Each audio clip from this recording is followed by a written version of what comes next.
Hey everyone, welcome back to the channel. But before I go forward, you might be wondering, Tyler, why are you doing a video on, say, a lower level type signing versus the big fish, which is what I've been covering on the channel for the most part? I understand that, and I will probably be recapping all of these signings from this year's free agency for all the big fish and medium fish, at least once it's all taken care of, because that obviously we know the Taylor Halls, the Alex Petrangelos of the world, and all the middle class type players as well have yet to sign. So once that all happens, I will have probably a recap discussing that all, so make sure to stay tuned for it. But this is different and it hits more home for me as a Rangers fan. If you guys have been following me, you know I'm a diehard Rangers fan. I feel I know Jesper Fast pretty well, and this is something that's kind of seemed inevitable. There's been a lot of reports over this past month or two that would suggest Jesper Fast may hit free agency and that the Rangers would let him walk, and that's ultimately what happened. Fast goes to the Carolina Hurricanes, staying in the Metropolitan Division on a 3-year deal of an AAV of $2 million, $6 million in total. He'll be making $1 million in his first year, $2 million in his second year, and $3 million in his third year. So I'm going to be covering quick my thoughts on Jesper Fast, a breakdown of his game, why this was a perfect signing for the Carolina Hurricanes, and how I feel about this personally from the Rangers side of things, and if I agree with it or not. But let's get right into Fast. He's 28 years old, right winger, 6'1", 191 pounds, originally drafted by the Rangers in the 6th round in 2010. The Swedish forward has been so reliable for the New York Rangers throughout his entire career, really came out of nowhere for the Rangers. There was some potential when he was first drafted, but no one would have expected him to be not just the type of player, but team player that he has been for the Rangers throughout a lot of their crucial playoff runs over this past decade. But Fast, breaking it down more, he had a very strong season for the Rangers, and when it comes to his game, you aren't expecting point production. That's a given. You won't expect more than 30 points out of him, more than likely, but he definitely helps any line in that lineup, and he's really a head coach's dream. Think about Alain Vigneault for fellow Ranger fans watching this. They know how much AV loved Fast, and I had this kind of gut feeling that maybe he would go to the Flyers because of that reason. Ultimately, that didn't happen, but let alone Jesper Fast is perfect for any head coach that has the privilege to really coach him. He's a perfect guy. He's a glue guy. You can put him anywhere in your lineup, whether it's on line 1 or on line 4, and he will not hurt that line by any means. All he could do is contribute to it. He is a very defensively sound two-way winner. He has been a crucial part to the Rangers in their two-way game, easily their best defensive forward for quite some time, outside of the likes of Rick Nash when Nash was on the Rangers, and he's been crucial on the penalty kill as well, and the Rangers have struggled with their penalty kill, especially as they started this retool/rebuild, whatever you want to call it. But Fast this past season, in 69 games played, he had 29 points, including 12 goals and 17 assists. And remember, he was playing the majority of this past season on the Rangers' second line, along the likes of Ryan Strome at center and Artemi Panarin at the left wing. Artemi Panarin had a phenomenal year, a career year for himself. Same thing with Ryan Strome, racking up 59 points in his own right. So it is interesting to see Fast go here, and him to Carolina makes a lot of sense. Carolina is a team that if I'm Jesper Fast and I'm hitting the market and say the opportunity presents itself, I would want to go to Carolina too. They are an up and coming team. They're still very much in this win now stage and aren't slowing down anytime soon. And it is odd, just given the fact that former New York Ranger Brady Shea really laid out and hurt Jesper Fast in the first game right in the beginning of the qualifying round this past year, and because of that he didn't play any more time in the qualifying round. The Rangers get swept in 4, but I think besides that, Fast, it wasn't ill will with Shea, and he had a good idea of what Carolina is about. So I don't blame him going there. For Carolina Hurricanes fans watching this, you are absolutely getting a stud, a guy that will be a key contributor both offensively and defensively. Any point production he gives you is fantastic, but it's not necessarily something you should expect, and that's okay. He's a perfect glue guy for especially if any significant injury happens to, say, a guy in the top 6, whether it be the likes of Teravainen or Svechnikov. Not that I wish it happens. I definitely don't. I'm just saying, if any of those kind of situations happen, it's only more sense to put Fast in, and he will do it effortlessly to help balance that line out without question. He's just so easy with his transition game. I can't say enough good things about the guy. I've been an absolute lover of him. He's been a team player and has won multiple awards for the Rangers throughout the organization for years now. He really has done it all for them. So to see him leave definitely hurts as a Rangers fan personally. But Fast, last season too, he had 20 points, including 8 goals and 12 assists. He had his career high season point-wise in the 17-18 season, racking up 33 points, including 13 goals and 20 assists. And he's had 14 points in 40 playoff games, which is really solid given his normal point production. So take that into account. And he has had 3 seasons in his young NHL career for the most part. I shouldn't say young, but but he has been in the NHL a crazy long time, a decent amount of time, at least 6 to 7 years. He has had 3 seasons with at least 10 goals, and he has had 2 seasons with at least 20 assists. So solid numbers there. A guy for Fast. Again, you can really put him anywhere in that lineup, and he does wonders for you. And it's funny as well because Fast, when I think about some of his biggest highlights as a New York Ranger, a lot of his moments has come against the Carolina Hurricanes in the regular season. So it is kind of odd how things are coming full circle with him going. But with Jesper Fast leaving the Rangers, I do believe this is now the time where the Rangers have 0 players, and I mean 0 players that were on the Rangers Stanley Cup run back in the 2014-2015 season. So it is crazy how far the Rangers have come since then, how much this roster has changed.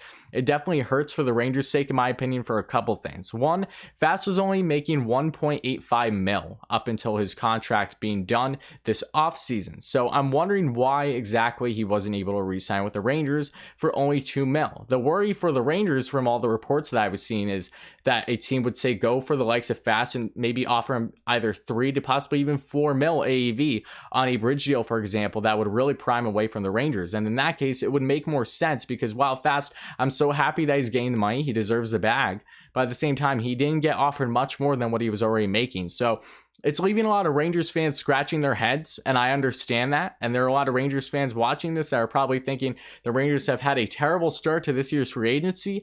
And while I'm definitely not happy to see him leave, I do believe that there's a reasoning for everything at the end of the day. And when it goes back to the Carolina Hurricanes, because I know Hurricanes fans are watching this, obviously, I really hope you guys enjoy Jesper Fast. Like I said, he's a great team player, a great glue guy. He will give you every single thing you could possibly ask from the man, night in and night out, regardless of where he's in the lineup or the ice time he gets. And I think that's crucial. He's unfazed. He's hardworking. He will get in the nitty and gritty. He will get in those corners. He's not big by, he's 6'1", but he's not crazy big by any means, but he really plays above his size by far.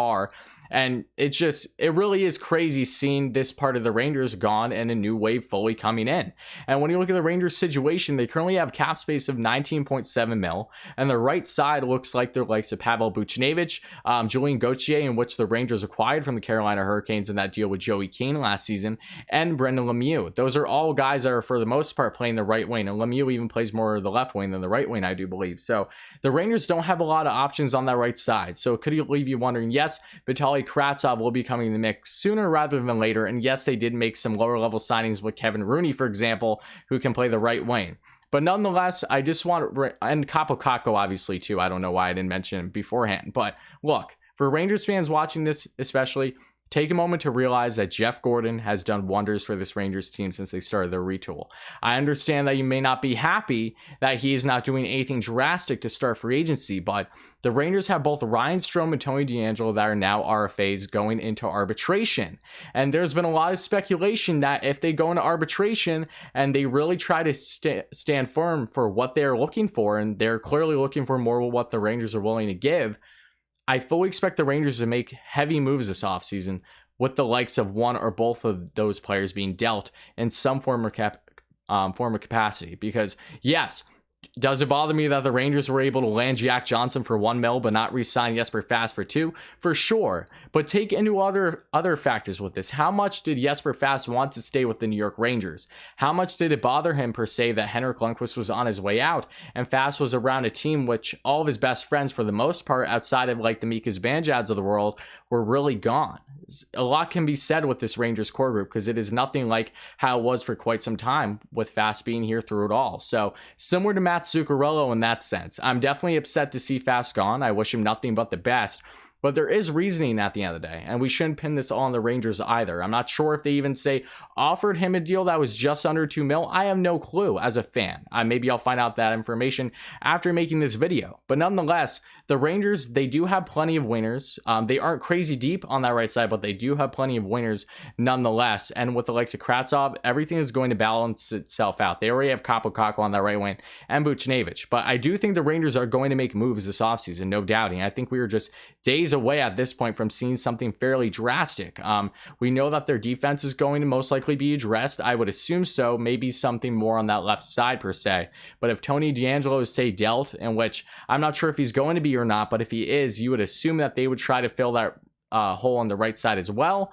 And the same thing can be said with Ryan Strome. The Rangers are more than likely not going to deal Ryan Strome unless they know that they don't just have a replacement, but a guy either just as capable or more capable of being that 2 seed than Strome ever has been for the Rangers. So take these things into account for Rangers fans watching this. And again, for Carolina Hurricanes fans, I'm not trying to bore you with my Rangers information, but I know I'm going to have fans of both teams watching this video especially, so I'm trying to balance it out. But again, Hurricanes fans, I really hope you enjoy Jesper Fast. He's an absolute stud. I cannot say enough good things about the guy. A complete team player, is such a balanced two-way winner, and plays above his size. You know it. You know as a Hurricanes fan, every single time you play the Rangers, Jesper Fast grinds you out. He makes things happen. He has had some highlight reel goals against the Carolina Hurricanes nonetheless.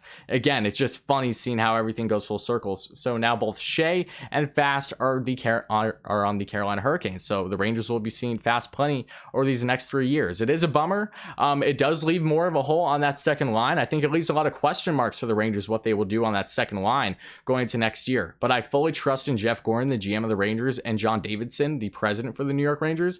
They are making moves. Trust me when I say this. If they don't do anything, if they end up re-signing both Strome and DeAngelo and don't do anything significant this offseason to address that, say, right wing or in general anywhere in that lineup, then please come back at this and prove me wrong and say, hey, you were wrong, and I'll gladly swallow the pill on that. But I truly believe stuff is going to happen with the Rangers very, very soon. It would baffle me if it didn't at this point. All the writing is on the wall. That's why for Ranger fans also that are wondering, why aren't they going for these buyout candidates in Alexander Wenberg or Kyle Turris or even Mikko Koivu, for example, who didn't get re-signed and now he's with the Columbus Blue Jackets? I understand that. But there are reasons why the Rangers aren't going after these players. It's not because they are missed opportunities. It is because they have a different mindset in place for this year's free agency and the trade market. Just trust in Jeff Gorton, trust in management. I understand Jack Johnson. There really isn't much more I can say about that. That's a different story. I'm hoping for the Rangers' case he just strictly stays a 7th defenseman, or maybe he just plays in the AHL. I'm not sure, but I'm hoping that's the case for the Rangers' sake, because other than that, it wouldn't make much sense. It wouldn't be an upgrade over the likes of Mark Stahl, and I know the cap is the reason why Stahl was dealt, of course, but the Rangers are going to make play moves. Trust me, they have cap space, even though they do have those bonuses they have to deal with as well. So take that into account. I'm not worried. I'm upset to see Fast go, but as long as the Rangers do what I have the assumption that they're going to do very soon, and I will definitely cover that on the channel, then things are going to be fine for them in the end. And for the Carolina Hurricanes, I've always been a huge fan of the Carolina Hurricanes. I love watching them. Even when the Rangers were playing them in the qualifying round, I said to myself, all right, if the Rangers lose that qualifying round, I'm rooting for Carolina big time. I've always been a fan of them, really, since they started to pick things up. I'm a huge Andrei Svechnikov fan. Sebastian Aho is a beauty. And let's go. I've really been a fan of them for a while, since I would easily say over this past 5 years is when I really started following Carolina more. I was a big fan of Ward in net as well, not because of his last name, because that's the same last name as mine, but I was always a fan of his, even though he was kind of controversial in his play at times.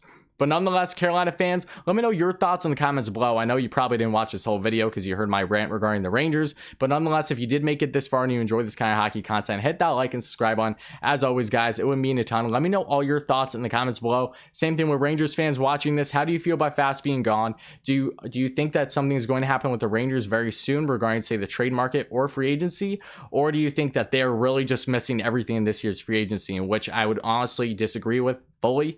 Like I said, I really stand firm behind this management group and what they're going to be doing going forward. I think it is inevitable that deals are going to happen shortly. But let me know all your thoughts in the comments below. As always, guys, it means a ton. Hit that like and subscribe button. Help us get to 2K. We were so close. We're over halfway there at over 1.5K. So thank you all so much, guys. It means a ton. And I will surely be having more videos up, especially when bigger names are signed via free agency.